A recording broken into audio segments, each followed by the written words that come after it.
जब आप इनसे सवाल पूछिए कृपया शांत रहिए। आप बताइए 70 साल में आपने क्या किया है। मैं तो इस सदन में कहना चाहता हूं सभापति महोदय कि हमसे 70 साल का हिसाब मांगने वालों, जो सरकार अपना चलाया हुआ 2000 का नोट 7 साल नहीं चला सकी, वो हमसे 70 साल का हिसाब मांगती है। जिस देश में टमाटर 100 रुपए किलो बिक रहा हो, उस देश की वित्त मंत्री के पास बजट में महंगाई पर बोलने के लिए सिर्फ 10 शब्द है। डीजल, पेट्रोल, आटा, चावल, दाल, सब्जी की महंगाई का तो कोई जिक्र ही नहीं। सावन चल रहा है तो प्याज और लहसुन का दाम पूछना तो शायद पाप होगा। मैंने तो यह भी सुना है कि वित्त मंत्री जी जो चीज खुद नहीं खाती हैं उसके दाम से उनका कोई लेना देना नहीं होता।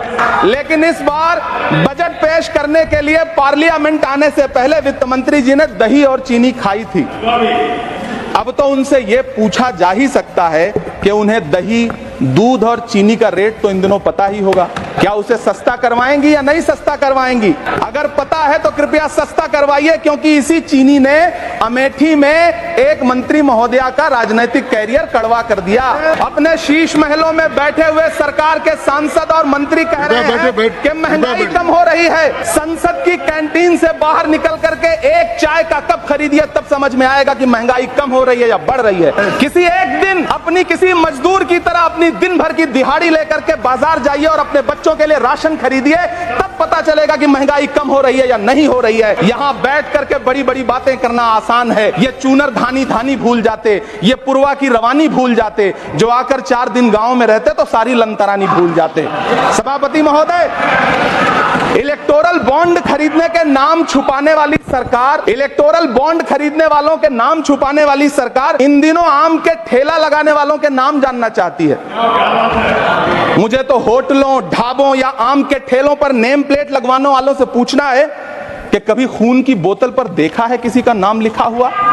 मुझे पूछना है कि क्या कोरोना के दौरान अपनी उखड़ती हुई सांसों के लिए ऑक्सीजन तलाशने वाले किसी इंसान ने ऑक्सीजन लाने वाले किसी इंसान से पूछा था कि ऑक्सीजन लाने वाला इंसान मुसलमान है? मुझे पूछना है कि लावारिश लाशों के लिए कोरोना में कांधा देने वाले, चिताओं के लिए लकड़ियां सजाने वाले किसी इंसान से पूछा गया था उसका नाम, उसका मजहब? लेकिन इन दिनों पूछा जा रहा है। सभापति महोदय, अफसोस देश के प्रधानमंत्री जी ने कभी न टूटने वाली चुप्पी ओढ़ ली है। सभापति महोदय, जनता ने 63 सीटें कम क्या कर दी? ये सरकार तो अमृतकाल का नाम लेना ही भूल गई। रखिएगा, जो किसान का नहीं वो हिंदुस्तान का नहीं।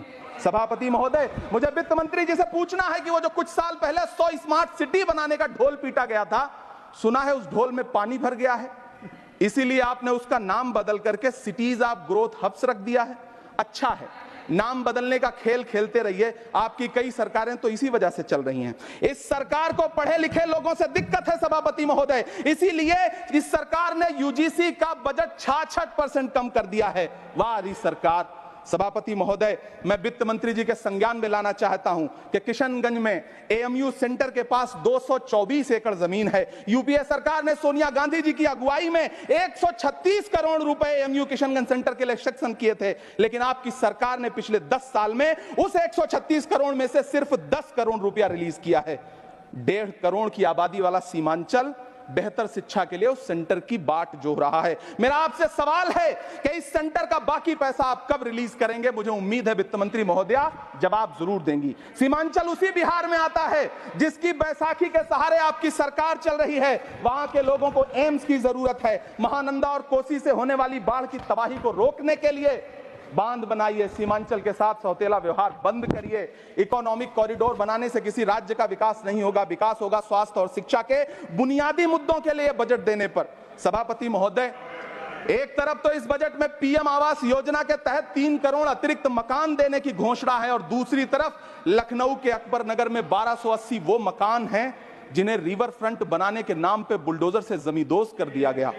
सभापति महोदय, लोग चीखते रहे, बच्चे बिलखते रहे, वसुधैव कुटुंबकम का नारा लगाने वाली सरकार इंसानों के घरौंदे उजाड़ कर जश्न मना रही है सभापति महोदय। मेरा बहुत भावुकता के साथ देश के प्रधानमंत्री से सवाल है कि इन उजड़ते हुए मकानों और बेघर होते हुए घरों को देख करके आपको नींद कैसे आती है, आप सो कैसे पाते हैं? मेरा सवाल है इस देश के प्रधानमंत्री से, या तो लोगों के घरों दे उजाड़ना बंद करिए या फिर करोड़ों मकान बनाने की झूठी घोषणाएं करना बंद करिए। यह बजट झूठ का पुलिंदा है। यह बजट आपके पिछले साल के बजट का कट कॉपी पेस्ट है। यह बजट हमारे चुनावी घोषणा पत्र की नकल करने की एक बेईमान कोशिश है। लेकिन कहावत है ना कि नकल के लिए भी अकल चाहिए। मेरे हाथ में एक तरफ न्याय पत्र है जो हमारा है और दूसरी तरफ अन्याय पत्र है जो आपका है। इस सरकार को आलोचना सुनने की आदत नहीं है सभापति महोदय। जब आप इनसे सवाल पूछिए कृपया शांत रहिए। आप बताइए 70 साल में आपने क्या किया है। मैं तो इस सदन में कहना चाहता हूं सभापति महोदय कि हमसे 70 साल का हिसाब मांगने वालों, जो सरकार अपना चलाया हुआ 2000 का नोट 7 साल नहीं चला सकी, वो हमसे 70 साल का हिसाब मांगती है।